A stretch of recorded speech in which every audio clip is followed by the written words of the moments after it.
ਸਤਿ ਸ਼੍ਰੀ ਅਕਾਲ ਜੀ ਸਾਰੇ ਵਿਦਿਆਰਥੀ ਸਾਥੀਆਂ ਦਾ ਫਿਊਚਰ ਪੁਆਇੰਟ ਮੁਕਤਸਰ ਦੇ ਪਲੇਟਫਾਰਮ ਤੇ ਸਵਾਗਤ ਹੈ ਜੀ। ਪਿਆਰੇ ਵਿਦਿਆਰਥੀ ਸਾਥੀਓ, ਇੰਡੀਅਨ ਪੋਲਿਟੀ ਦੀ ਜਿਹੜੀ ਲੜੀ ਹੈ ਆਪਾਂ ਚਲਾ ਰੱਖੀ ਹੈ। ਇੰਡੀਅਨ ਪੋਲਿਟੀ ਐਮ ਲక్ష్ਮੀਕਾਂਤ ਨੂੰ ਹੁਣ ਅਸੀਂ ਪੰਜਾਬੀ ਦੇ ਵਿੱਚ ਬਹੁਤ ਸੋਹਣੇ ਤਰੀਕੇ ਦੇ ਨਾਲ ਪੜ੍ਹ ਰਹੇ ਹਾਂ।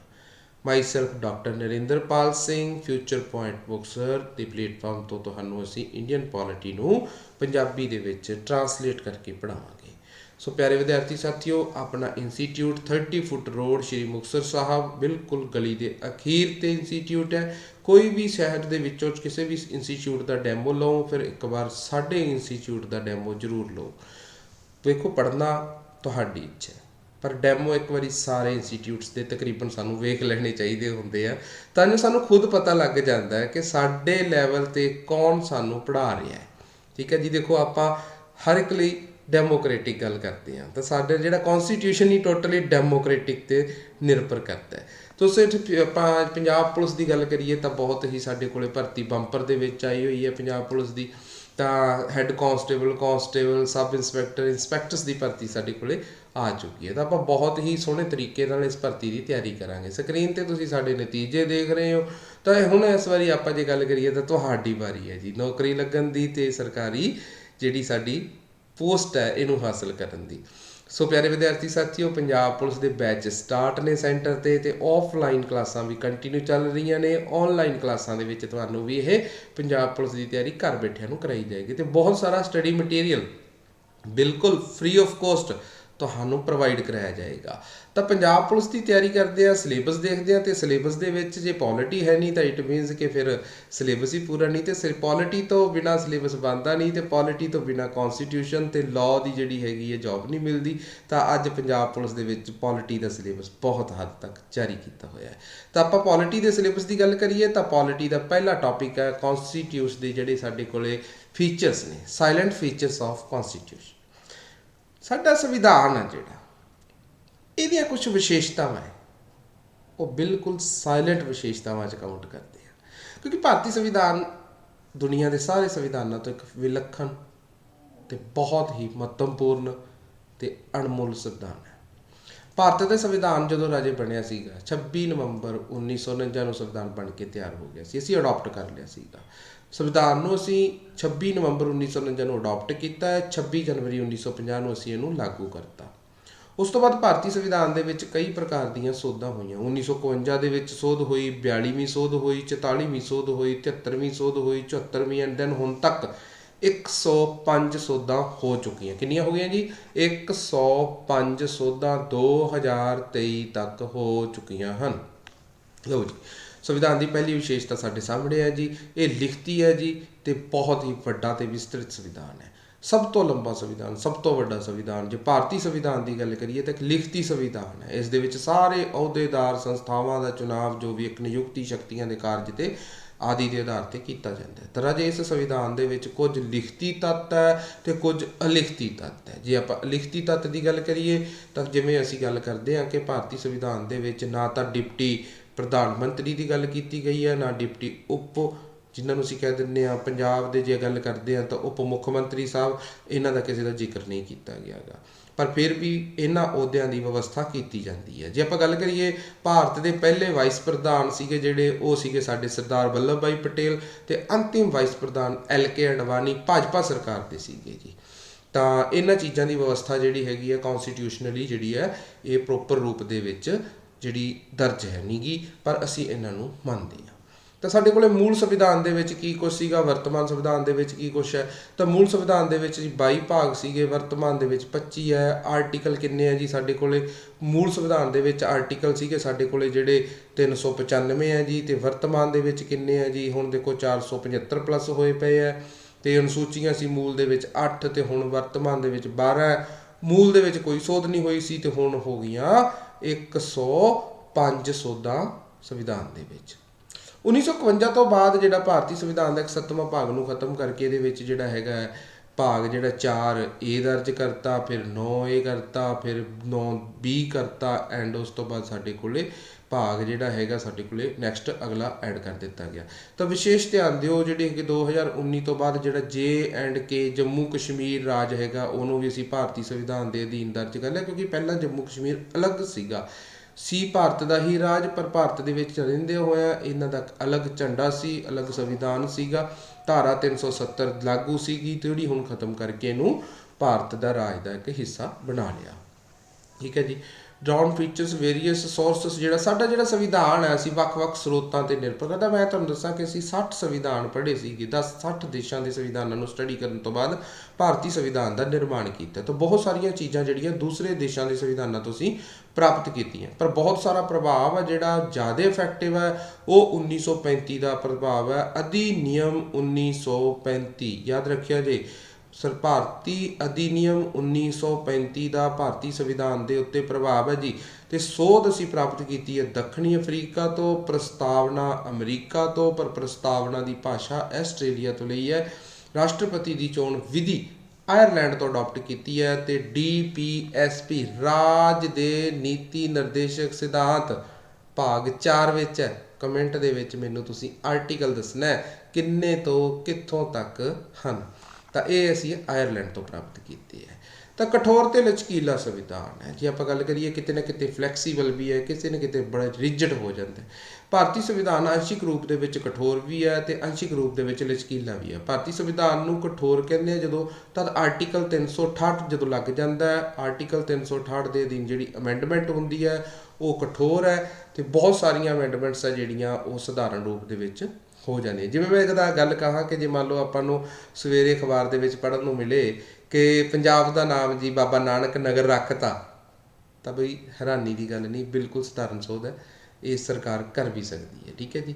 ਤਾਂ ਜਿਹੜੀ 368 ਦੇ ਅਧੀਨ ਆਉਂਦੀਆਂ ਉਹ ਆਪਾਂ ਅਮੈਂਡਮੈਂਟਸ ਜਿਹੜੀਆਂ ਹੈਗੀਆਂ ਆਪਾਂ ਇੱਕ ਦਿਨ ਭਾਰਤੀ ਸੰਵਿਧਾਨ ਦੀਆਂ ਸੋਧਾਂ ਪੜ੍ਹਾਂਗੇ, ਉਹਦੇ ਵਿੱਚ ਉਹਦੀਆਂ ਟਾਈਪਸ ਵੀ ਦੱਸਾਂਗੇ, ਕਿਵੇਂ ਕਿਵੇਂ ਹੁੰਦੀਆਂ, ਕਿੰਨਾ ਕਿੰਨਾ ਬਹੁਮਤ ਹੁੰਦਾ, ਉਹ ਸਾਰੀਆਂ ਚੀਜ਼ਾਂ ਨੂੰ ਆਪਾਂ ਸਟੱਡੀ ਕਰਾਂਗੇ। ਫੈਡਰਲ ਸਿਸਟਮ, ਤਾਂ ਭਾਰਤੀ ਸੰਵਿਧਾਨ ਦੇ ਬਾਰੇ ਜੇ ਗੱਲ ਕਰੀਏ ਤਾਂ ਕਿਤੇ ਵੀ ਭਾਰਤੀ ਸੰਵਿਧਾਨ ਦੇ ਵਿੱਚ ਫੈਡਰੇਸ਼ਨ ਦਾ ਜਾਂ ਫੈਡਰਲ ਸਿਸਟਮ ਦਾ ਜ਼ਿਕਰ ਨਹੀਂ ਕੀਤਾ ਗਿਆ, ਪਰੰਤੂ ਫਿਰ ਵੀ ਭਾਰਤੀ ਸੰਵਿਧਾਨ ਜਿਹੜਾ ਸੰਘੀਆਤਮਕ ਤੌਰ 'ਤੇ ਇਹ ਸਿਸਟਮ ਨੂੰ ਫੋਲੋ ਕਰਦੇ। ਠੀਕ ਹੈ ਜੀ। ਤਾਂ ਇਹਦੇ ਵਿੱਚ ਸਾਡੇ ਕੋਲ ਦੋ ਸਰਕਾਰਾਂ ਬਣ ਜਾਂਦੀਆਂ, ਇੱਕ ਕੇਂਦਰ ਦੀ ਬਣ ਜਾਂਦੀ ਹੈ, ਇੱਕ ਰਾਜ ਦੀ ਸਰਕਾਰ ਬਣ ਜਾਂਦੀ ਹੈ, ਤੇ ਦੋਨਾਂ ਸਰਕਾਰਾਂ ਇੱਕੋ ਕੌਨਸਟੀਟਿਊਸ਼ਨ ਦੇ ਦੁਆਰਾ ਚੱਲਦੀਆਂ ਨੇ, ਹੈ ਨਾ ਜੀ। ਤਾਂ ਆਰਟੀਕਲ ਜਿਹੜਾ ਆ ਗਿਆ ਇੱਕ ਆਰਟੀਕਲ ਦੇ ਵਿੱਚ ਦਰਜ ਕੀਤਾ ਗਿਆ, ਲਿਖਿਆ ਗਿਆ, ਭਾਰਤ ਨੂੰ ਰਾਜਾਂ ਦਾ ਸੰਘ ਵਜੋਂ ਦਰਸਾਇਆ ਗਿਆ। ਤਾਂ ਇਹ ਸਾਡਾ ਜਿਹੜਾ ਫੈਡਰਲ ਤੇ ਯੂਨਿਟਰੀ ਬੇਸਿਸ 'ਤੇ ਅਸੀਂ ਇਹਨੂੰ ਕਾਊਂਟ ਕਰਦੇ ਹਾਂ। ਪਾਰਲੀਮੈਂਟਰੀ ਗਵਰਨਮੈਂਟ ਹੈ ਜਿਹੜੀ ਸਾਡੀ, ਪਾਰਲੀਮੈਂਟਰੀ ਫਾਰਮ ਗਵਰਨਮੈਂਟਸ ਜਿਹੜਾ ਸੰਸਦੀ ਸਰਕਾਰ ਪ੍ਰਣਾਲੀ ਜਿਹੜੀ ਹੈਗੀ ਹੈ ਭਾਰਤ ਦੀ ਸੰਸਦੀ ਸਰਕਾਰ ਹੈ, ਇਹ ਦੋ ਸਦਨ ਹੈ ਰਾਜੇ। ਇੱਕ ਸਦਨ ਸਾਡੇ ਕੋਲੇ ਉੱਪਰਲਾ, ਇੱਕ ਹੇਠਲਾ, ਜਿਵੇਂ ਲੋਕ ਸਭਾ ਕਹਿ ਦਿੰਦੇ ਹਾਂ, ਇੱਕ ਨੂੰ ਅਸੀਂ ਰਾਜ ਸਭਾ ਕਹਿ ਦਿੰਦੇ ਹਾਂ। ਇਹਨਾਂ ਦਾ ਜਿਹੜਾ ਕੰਮ ਹੈ ਕਾਨੂੰਨਾਂ ਦਾ ਬਣਾਉਣਾ। ਸੰਸਦੀ ਪ੍ਰਣਾਲੀ ਦਾ ਜਿਹੜਾ ਇਹ ਮਾਡਲ ਹੈ ਰਾਜੇ, ਇਹਨੂੰ ਅਸੀਂ ਬੋਲਦੇ ਹਾਂ ਵੈਸਟ ਮਿਨਿਸਟਰ ਪ੍ਰਣਾਲੀ, ਵੈਸਟ ਮਿਨਿਸਟਰ ਮਾਡਲ ਕਹਿੰਦੇ ਆ। ਇਸ ਦੇ ਵਿੱਚ ਉਹ ਸਰਕਾਰ, ਉਹ ਰਾਜਨੀਤਿਕ ਦਲ ਸਰਕਾਰ ਬਣਾਉਂਦਾ ਜਿਹੜਾ ਰਾਜਨੀਤਿਕ ਦਲ ਬਹੁਮਤ ਪ੍ਰਾਪਤ ਕਰ ਚੁੱਕਿਆ ਹੁੰਦਾ ਹੈ। ਇੰਟੀਗ੍ਰੇਟਡ ਇੰਡੀਪੈਂਡੈਂਟ ਜੁਡੀਸ਼ਰੀ ਆਪਾਂ ਜੇ ਗੱਲ ਕਰੀਏ ਤਾਂ ਭਾਰਤ ਦੇ ਵਿੱਚ ਜਿਹੜੀ ਨਿਆਂਪਾਲਕ ਹੈ ਇਹ ਨਿਰਪੱਖ ਹੈ, ਇਹਨੂੰ ਕਿਸੇ ਦੇ ਅਧੀਨ ਨਹੀਂ ਰੱਖਿਆ ਗਿਆ ਹੈਗਾ। ਭਾਰਤ ਵਿੱਚ ਨਿਰਪੱਖ ਨਿਆਂਪਾਲਿਕਾ ਹੈ ਕਿਉਂਕਿ ਇਹ ਕਾਰਜਪਾਲਿਕਾ ਤੇ ਵਿਧਾਨਪਾਲਿਕਾ ਦੇ ਅਧੀਨ ਨਹੀਂ ਆਉਂਦੀ, ਇਹ ਸੁਤੰਤਰ ਹੈ। ਇਹ ਅਸੀਂ ਭਾਰਤੀ ਸੰਵਿਧਾਨ ਦੇ ਵਿੱਚ ਅਮਰੀਕਾ ਤੋਂ ਅਡਾਪਟ ਕੀਤਾ ਹੈ। ਤੇ ਭਾਰਤ ਦੀ ਇਹ ਨਿਆਂਪਾਲਿਕਾ ਦੇ ਵਿੱਚ ਸਭ ਤੋਂ ਉੱਪਰ ਸੁਪਰੀਮ ਕੋਰਟ ਹੈ ਭਾਰਤ ਦੇ, ਉਸ ਤੋਂ ਬਾਅਦ ਰਾਜਾਂ ਦੀ ਹਾਈ ਕੋਰਟ ਹੈ ਜਿਹੜੀ ਟੋਟਲ ਅੱਜ ਸਾਡੇ ਕੋਲੇ 25 ਰਾਜ ਹਾਈ ਕੋਰਟਸ ਹੋ ਚੁੱਕੀਆਂ।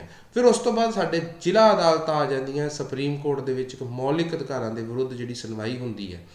ਅੱਛਾ, ਕੋਈ ਵਿਦਿਆਰਥੀ ਮੈਨੂੰ ਕਮੈਂਟ ਦੇ ਵਿੱਚ ਦੱਸਿਆ ਜੇ ਸੁਪਰੀਮ ਕੋਰਟ ਦੇ ਵਿੱਚ ਜਿਹੜੀ ਮੌਲਿਕ ਅਧਿਕਾਰਾਂ ਦੇ ਵਿਰੁੱਧ ਸੁਣਵਾਈ ਹੈ ਉਹ ਕਿਹੜੀ ਰਿਟ ਦੇ ਅਕੋਰਡਿੰਗ, ਮਤਲਬ ਕਿਹੜੇ ਆਰਟੀਕਲ ਦੇ ਅਕੋਰਡਿੰਗ ਅਸੀਂ ਜਾਰੀ ਕਰਾ ਸਕਦੇ ਹਾਂ। ਸੁਪਰੀਮ ਕੋਰਟ ਦੇ ਵਿੱਚ ਤੁਸੀਂ ਮੈਨੂੰ ਕਮੈਂਟ ਦੇ ਵਿੱਚ ਦੱਸਣਾ। ਤੇ ਰਾਜ ਹਾਈ ਕੋਰਟ ਦੇ ਵਿੱਚ 226 ਆਰਟੀਕਲ ਲੱਗਦਾ ਹੈ। ਠੀਕ ਹੈ ਜੀ। ਨੈਕਸਟ ਆ ਗਿਆ ਜੀ fundamental rights, very big part of our constitutions. ਜੇ ਅਸੀਂ ਕਹੀਏ ਤਾਂ ਜੇ ਬੁਨਿਆਦ ਹੈ ਨਾ, ਇਹ ਹੈ ਫੰਡਾਮੈਂਟਲ ਰਾਈਟਸ।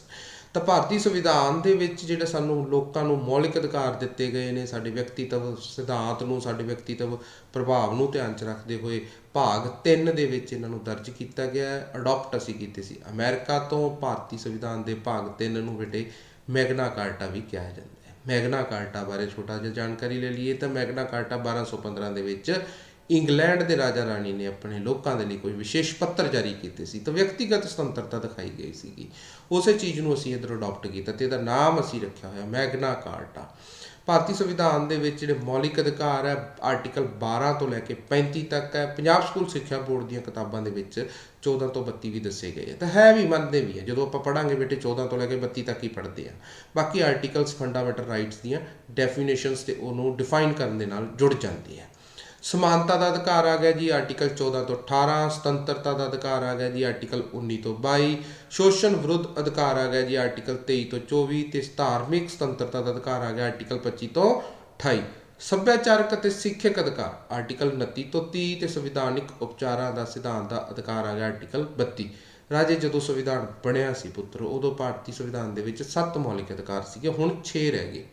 ਤੁਸੀਂ ਮੈਨੂੰ ਕਮੈਂਟ ਦੇ ਵਿੱਚ ਇਹ ਜ਼ਰੂਰ ਸ਼ੇਅਰ ਕਰਨਾ ਹੈਗਾ ਕਿਹੜਾ ਮੌਲਿਕ ਅਧਿਕਾਰ ਕੱਟ ਕੇ ਕਾਨੂੰਨੀ ਅਧਿਕਾਰ ਵਜੋਂ ਭਾਗ 12 ਆਰਟੀਕਲ 300A 'ਚ ਦਰਜ ਕਰ ਦਿੱਤਾ ਗਿਆ ਹੈ। ਡਾਇਰੈਕਟਿਵ ਪ੍ਰਿੰਸੀਪਲ ਸਟੇਟ ਪਾਲਿਸੀ ਅਕਸਰ ਇਹਨਾਂ ਨੂੰ ਕਿਹਾ ਜਾਂਦਾ ਕਿ ਰਾਜ ਦੇ ਕਲਿਆਣਕਾਰੀ ਜਿਹੜੇ ਸਿਧਾਂਤ ਨੇ, ਰਾਜ ਦੇ ਨੀਤੀ ਨਿਰਦੇਸ਼ਕ ਸਿਧਾਂਤ ਨੇ। ਕੇਟੀ ਸ਼ਾਹ ਨੇ ਇਹਨਾਂ ਦੇ ਲਈ ਇੱਕ ਡੈਫੀਨੇਸ਼ਨ ਦਿੱਤੀ ਹੈ, ਕਹਿੰਦੇ ਇਹ ਉਸ ਚੈੱਕ ਦੇ ਸਮਾਨ ਹੈ ਜਦੋਂ ਬੈਂਕ ਕੋਲੇ ਪੈਸੇ ਹੋਣਗੇ ਉਹ ਪਾਸ ਹੋ ਜਾਏਗਾ। ਭਾਰਤੀ ਸੰਵਿਧਾਨ ਦੇ ਭਾਗ 4 ਦੇ ਵਿੱਚ ਦਰਜ ਰਾਜ ਦੇ ਨੀਤੀ ਨਿਰਦੇਸ਼ਕ ਸਿਧਾਂਤ ਪ੍ਰਾਪਤ ਕਿਤੋਂ ਕੀਤੇ ਬੇਟੇ? ਆਇਰਲੈਂਡ ਤੋਂ। ਆਰਟੀਕਲ 36 ਤੋਂ 51 ਇਹਨਾਂ ਨੂੰ ਕਾਨੂੰਨੀ ਰੂਪ 'ਚ ਚੁਣੌਤੀ ਦਿੱਤੀ ਨਹੀਂ ਜਾ ਸਕਦੀ ਬੇਟੇ, ਕਿ ਧਿਆਨ 'ਚ ਰੱਖਿਆ ਜੇ ਅਸੀਂ ਇਹਨਾਂ ਨੂੰ ਕਾਨੂੰਨੀ ਰੂਪ 'ਚ ਚੁਣੌਤੀ ਨਹੀਂ ਦੇ ਸਕਦੇ। ਮਤਲਬ ਜੇ ਅਸੀਂ ਕਹੀਏ ਵੀ ਇਹਨਾਂ ਨੂੰ ਫੋਰਸ ਕਰਾ ਸਕਦੇ ਹਾਂ ਤਾਂ ਨਹੀਂ ਕਰਵਾ ਸਕਦੇ। ਕਿਉਂ? ਕਿਉਂਕਿ ਇਹ ਰਾਜ 'ਤੇ ਨਿਰਭਰ ਕਰਦੇ ਆ। ਰਾਜ ਚਾਹੇਗਾ ਤਾਂ ਆਪਣੇ ਵਸਨੀਕਾਂ ਨੂੰ ਇਹ ਫੈਸਿਲਿਟੀਜ਼ ਪ੍ਰੋਵਾਈਡ ਕਰ ਸਕਦਾ ਹੈ। ਰਾਜ ਨੂੰ ਕਲਿਆਣਕਾਰੀ ਰਾਜ ਬਣਾਉਣ ਦੇ ਲਈ ਇਹ ਆਦੇਸ਼ ਦਿੰਦੇ ਨੇ। ਇੱਕ ਕੇਸ ਸੀਗਾ ਜੀ Minerva mills case 1980। Supreme court ਨੇ ਕਿਹਾ ਸੀ ਕਿ ਭਾਰਤੀ ਸੰਵਿਧਾਨ ਦੀ ਬੁਨਿਆਦ ਅਧਿਕਾਰ ਜਿਹੜੇ ਮੌਲਿਕ ਅਧਿਕਾਰ ਹੈ ਉਹਨਾਂ ਦੀ ਗੱਲ ਕਰਦਾ ਤੇ ਨਿਰਦੇਸ਼ਿਕ ਸਿਧਾਂਤ ਦੇ ਵਿਚਕਾਰ ਇੱਕ ਸੰਤੁਲਨ ਦੇ ਆਧਾਰ 'ਤੇ ਸਥਾਪਿਤ ਕੀਤੇ ਗਏ ਨੇ। ਬੜੀ ਬਹੁਤ ਸਾਰੀਆਂ ਆਪਾਂ ਗੱਲਾਂ ਕਰ ਰਹੇ ਹਾਂ ਨਾਲ ਨਾਲ, ਤਾਂ ਇਹਦੇ ਵਿੱਚ ਇੱਕ ਚੀਜ਼ ਹਿਸਟਰੀ ਦੇ ਵਿੱਚ ਇਹ ਪੜ੍ਹਨ ਨੂੰ ਮਿਲਦੀ ਹੈ ਕਿ ਜਦੋਂ ਲਿਖੇ ਗਏ ਸੀ ਫੰਡਾਮੈਂਟਲ ਰਾਈਟਸ ਤੇ ਪੈਰਲਰ DPSP ਬਰਾਬਰ ਲਿਖੇ ਗਏ ਸੀਗੇ। ਤੁਸੀਂ ਧਿਆਨ 'ਚ ਦੇਖਿਆ ਜੀ ਇਹਨਾਂ ਦੋਨਾਂ ਨੂੰ, ਇਹ ਬਹੁਤ ਇੰਪੋਰਟੈਂਟ ਹੈ। ਅੱਛਾ, ਜਦੋਂ M ਲక్ష్ਮੀਕਾਂਤ ਪੜ੍ਹਦੇ ਨਾ ਬੇਟਾ ਤਾਂ ਤੁਸੀਂ ਮਾਈਂਡ 'ਚ ਇੱਕ ਚੀਜ਼ ਰੱਖਣੀ ਆ, ਹਾਊ ਟੂ ਡਿਵੈਲਪ, ਕਿਵੇਂ ਡਿਵੈਲਪ ਹੋ ਰਿਹਾ ਕੌਨਸਟੀਟਿਊਸ਼ਨ, ਤੇ ਬੜੀ ਈਜ਼ੀਲੀ ਤੇ ਬਹੁਤ ਸੌਖੇ ਤਰੀਕੇ ਦੇ ਨਾਲ ਹੁਣ ਤੱਕ ਤੁਹਾਨੂੰ ਅਸੀਂ ਬਹੁਤ ਕੁਝ ਯਾਦ ਕਰਾ ਚੁੱਕੇ ਹਾਂ। ਤਾਂ ਮੈਂ ਅਕਸਰ ਜਮਾਤ ਦੇ ਵਿੱਚ ਗੱਲ ਕਹਿੰਦਾ ਹੁੰਦਾ, ਦਮ ਹੈ ਤੋ ਭੁੱਲ ਕੇ ਦਿਖਾ। ਹੁਣ ਤੁਸੀਂ ਜੋ ਅਸੀਂ ਪੜ੍ਹ ਰਹੇ ਹਾਂ ਨਾ, ਭੁੱਲ ਕੇ ਦਿਖਾਇਓ ਇਹਨਾਂ ਨੂੰ, ਹੈ ਨਾ, ਦਿਮਾਗ ਦੇ ਵਿੱਚ ਅਸੀਂ ਇਹਨੂੰ ਘਰ ਕਰਾਂਗੇ। ਤਾਂ ਸਿੰਗਲ ਸਿਟੀਜ਼ਨਸ਼ਿਪ, ਇਕਹਿਰੀ ਨਾਗਰਿਕਤਾ, ਭਾਰਤੀ ਸੰਵਿਧਾਨ ਦੇ ਵਿੱਚ ਇਕਹਿਰੀ ਨਾਗਰਿਕਤਾ ਮਿਲਦੀ ਹੈ। ਸਾਨੂੰ ਪੁੱਛਿਆ ਜਾਂਦਾ ਕਿੱਥੋਂ ਅਡੋਪਟ ਕੀਤੀ ਹੈ, ਤੇ ਇੰਗਲੈਂਡ ਤੋਂ। ਭਾਰਤ ਦੇ ਕਿਸ ਰਾਜ ਦੇ ਕਿਸੇ ਵੀ ਰਾਜ ਜਾਂ ਖੇਤਰ ਦੇ ਵਿੱਚ ਰਹਿਣ ਵਾਲੇ ਵਿਅਕਤੀ ਨੂੰ ਵੱਖਰੀ ਨਾਗਰਿਕਤਾ ਨਹੀਂ, ਭਾਰਤ ਦੇ ਵਿੱਚ ਭਾਰਤੀ ਨਾਗਰਿਕਤਾ ਹੈਗੀ ਹੈ। ਭਾਰਤੀ ਸੰਵਿਧਾਨ ਦੇ ਭਾਗ 2 ਦੇ ਵਿੱਚ ਨਾਗਰਿਕਤਾ ਦਾ ਵਰਣਨ ਕੀਤਾ ਗਿਆ ਜੀ। ਆਰਟੀਕਲ 5 ਤੋਂ 11 ਨਾਗਰਿਕਤਾ ਸ਼ਾਮਲ ਹੈ ਜੀ। ਤਾਂ ਆਪਾਂ ਗੱਲ ਕੀਤੀ ਹੈ ਵੀ ਕਿੱਥੋਂ ਲਈ ਸੀ? ਇੰਗਲੈਂਡ ਤੋਂ। ਯੂਨੀਵਰਸਲ ਅਡਲਟ ਫਰੈਂਚਾਈਜ਼ੀ, ਸਰਵ ਵਿਆਪਕ ਬਾਲਗ ਮਤ ਅਧਿਕਾਰ ਨੂੰ ਅਸੀਂ ਪ੍ਰਪੋਰਟ ਕਰਦੇ ਹਾਂ। ਐਂਡ ਐਮਰਜੈਂਸੀ ਪ੍ਰੋਵੀਜ਼ਨਸ ਆਫ ਦਾ, ਜਿਹੜੀਆਂ ਸਾਡੀ ਕੌਨਸਟੀਟਿਊਸ਼ਨਲੀ ਸਾਡੀਆਂ ਆਪਾਂ ਕਹਿੰਦੇ ਹਾਂ ਰਾਸ਼ਟਰੀ ਸੰਕਟਕਾਲੀਨ ਸ਼ਕਤੀਆਂ, ਭਾਰਤੀ ਸੰਵਿਧਾਨ ਦੇ ਵਿੱਚ ਭਾਗ 18 ਦੇ ਵਿੱਚ ਰਾਸ਼ਟਰੀ ਸੰਕਟਕਾਲੀਨ ਸ਼ਕਤੀਆਂ ਦਰਜ। ਅਕਸਰ ਅਸੀਂ ਗੱਲ ਕਰਦੇ ਹੁੰਦੇ ਹਾਂ ਕਿ ਜਦੋਂ ਸਾਲ 18ਵਾਂ ਲੱਗ ਜਾਂਦਾ ਹੈ ਤਾਂ ਮੁੰਡਿਆਂ ਤੇ ਕੁੜੀਆਂ ਦੇ ਘਰ ਦੇ ਸੰਕਟਕਾਲੀਨ ਸ਼ਕਤੀਆਂ ਲਾ ਦੇ, ਕਿੱਥੋਂ ਆਇਆ, ਕਿੱਥੇ ਚੱਲਿਆ, ਕਿੱਧਰ ਆਇਆ ਸੀ, ਕੀ ਸੀ। ਤਾਂ ਜਦੋਂ ਪੂਰੀ ਤਰ੍ਹਾਂ ਸਕੰਜਾ ਕੱਸ ਦਿੰਦੇ ਆ ਤਾਂ ਸੇਮ ਯਾਦ ਰੱਖਿਓ, 18 ਸਾਲ ਦੀ ਉਮਰ ਤੇ 18 ਭਾਗ ਦੇ ਵਿੱਚ ਸੰਕਟਕਾਲੀਨ ਸ਼ਕਤੀਆਂ ਨੇ ਸਾਡੇ ਕੋਲ। 3 ਪ੍ਰਕਾਰ ਦੀਆਂ ਬੇਟੇ, article 352, article 356, article 360। Article 352 national emergency ਹੈ, ਰਾਸ਼ਟਰੀ ਸੰਕਟ ਬੋਲਦੇ ਆ ਜੀ, ਪੂਰੇ ਦੇਸ਼ ਦੇ ਵਿੱਚ ਲਾਗੂ ਹੁੰਦੀ ਹੈ। ਆਰਟੀਕਲ 356 ਜਿਹੜੀ ਰਾਸ਼ਟਰਪਤੀ ਰਾਜ ਹੈ ਜੀ, ਇਹਨੂੰ ਸਟੇਟ ਐਮਰਜੈਂਸੀ ਵੀ ਬੋਲ ਦਿੰਦੇ ਆ ਜੀ, ਇਹ ਇੱਕ ਸਟੇਟ ਦੇ ਵਿੱਚ ਲਾਗੂ ਹੋ ਜਾਂਦੀ ਹੈ। ਆਰਟੀਕਲ 360 ਵਿੱਤੀ ਸੰਕਟ ਹੈ ਬੇਟੇ, ਭਾਰਤ ਦੇ ਵਿੱਚ ਹੁਣ ਤੱਕ ਨਹੀਂ ਲੱਗਿਆ। ਐਂਡ 3 ਟਾਇਰ ਆਫ ਗਵਰਨਮੈਂਟ, ਭਾਰਤੀ ਸੰਵਿਧਾਨ ਦੇ ਵਿੱਚ ਫੈਡਰਲ ਸਿਸਟਮ ਵਿੱਚ ਸਰਕਾਰ 2 ਪ੍ਰਕਾਰ ਦੀ ਆਪਾਂ ਪੜ੍ਹੀ ਵੀ ਹੈਗੀ ਹੈ ਨਾ, ਇੱਕ ਕੇਂਦਰ 'ਚ, ਇੱਕ ਰਾਜ 'ਚ। ਫਿਰ 73ਵੀਂ ਸੋਧ ਤੋਂ ਬਾਅਦ ਪੰਚਾਇਤੀ ਰਾਜ ਨੂੰ ਇੱਕ ਸਰਕਾਰ ਦਾ ਰੂਪ ਦਿੱਤਾ। ਪਿੰਡਾਂ ਦੀ ਪੱਧਰ ਤੇ ਛੋਟੀ ਲਘੂ ਸੰਸਦ 73ਵੀਂ ਸੋਧ 1992 ਦੇ ਭਾਗ 9 ਦੇ ਵਿੱਚ ਦਰਜ ਕੀਤਾ। ਇਸੇ ਨਾਲ ਸੰਵਿਧਾਨ ਵਿੱਚ 11ਵੀਂ ਅਨੁਸੂਚੀ ਦਰਜ ਕੀਤੀ ਗਈ। ਭਾਗ 9A ਦੇ ਵਿੱਚ ਨਾਗਰਿਕ ਨਿਗਮ 73ਵੀਂ ਸੋਧ ਨਾਲ ਸੰਵਿਧਾਨ ਦੇ ਵਿੱਚ ਹੀ ਦਰਜ ਕੀਤਾ ਗਿਆ। 12ਵੀਂ ਅਨੁਸੂਚੀ ਵੀ ਸਾਡੀ ਇਹਦੇ ਨਾਲ ਦਰਜ ਹੋਈ ਹੈ। ਧਿਆਨ ਦਿਆ ਜੀ, ਭਾਰਤੀ ਸੰਵਿਧਾਨ ਦੇ ਵਿੱਚ 11ਵੀਂ ਸੂਚੀ ਪੰਚਾਇਤੀ ਰਾਜ ਨਾਲ ਦਰਜ ਹੋਈ ਹੈ ਤੇ ਨਗਰ ਨਿਗਮ ਦੇ ਨਾਲ ਸਾਡੀ 12ਵੀਂ ਅਨੁਸੂਚੀ ਦਰਜ ਹੋਈ ਹੈ। ਸੋ ਪਿਆਰੇ ਵਿਦਿਆਰਥੀ ਸਾਥੀਓ, ਇਹ ਸੀਗਾ ਜੀ ਫੀਚਰਸ ਆਫ ਕਨਸਟੀਟਿਊਸ਼ਨਸ। ਐਮ ਲక్ష్ਮੀਕਾਂਤ ਨੂੰ ਅਸੀਂ ਟਰਾਂਸਲੇਟ ਕਰ ਰਹੇ ਹਾਂ ਜੀ, ਉਹਨਾਂ ਦਾ ਸੈਕਿੰਡ ਟੌਪਿਕ ਕੀਤਾ, ਪਾਰਟ 1 ਦੇ ਵਿੱਚੋਂ ਚੱਲ ਰਹੇ ਆ। ਤੇ ਬਹੁਤ ਜਲਦੀ ਅਸੀਂ ਨਵਾਂ ਵੀਡੀਓ ਲੈ ਕੇ ਹਾਜ਼ਰ ਹੋਵਾਂਗੇ। ਜੇ ਵੀਡੀਓ ਦੇਖਣ 'ਚ ਸੁਣਨ 'ਚ ਤੁਹਾਨੂੰ ਚੰਗਾ ਤੇ ਸਮਝਦਾਰ ਲੱਗਿਆ, ਸਮਝ ਆਈ ਹੈ, ਤਾਂ ਮੇਰੀ ਛੋਟੀ ਜਿਹੀ ਬੇਨਤੀ ਹੈ, ਇਹਨੂੰ ਦੂਰ ਤੱਕ ਸਾਰੇ ਸਾਥੀਆਂ ਤੱਕ ਸ਼ੇਅਰ ਕਰੋ ਤੇ ਚੈਨਲ ਨੂੰ ਸਬਸਕ੍ਰਾਈਬ ਕਰੋ, ਤਾਂ ਜੋ ਅਸੀਂ ਤੁਹਾਡੇ ਲਈ ਵੱਧ ਤੋਂ ਵੱਧ ਹੋਰ ਸੋਹਣੀਆਂ ਤੇ ਬਹੁਤ ਜਾਣਕਾਰੀ ਦੀਆਂ ਭਰਪੂਰ ਵੀਡੀਓਜ਼ ਤੁਹਾਡੇ ਲਈ ਲੈ ਕੇ ਆਈਏ।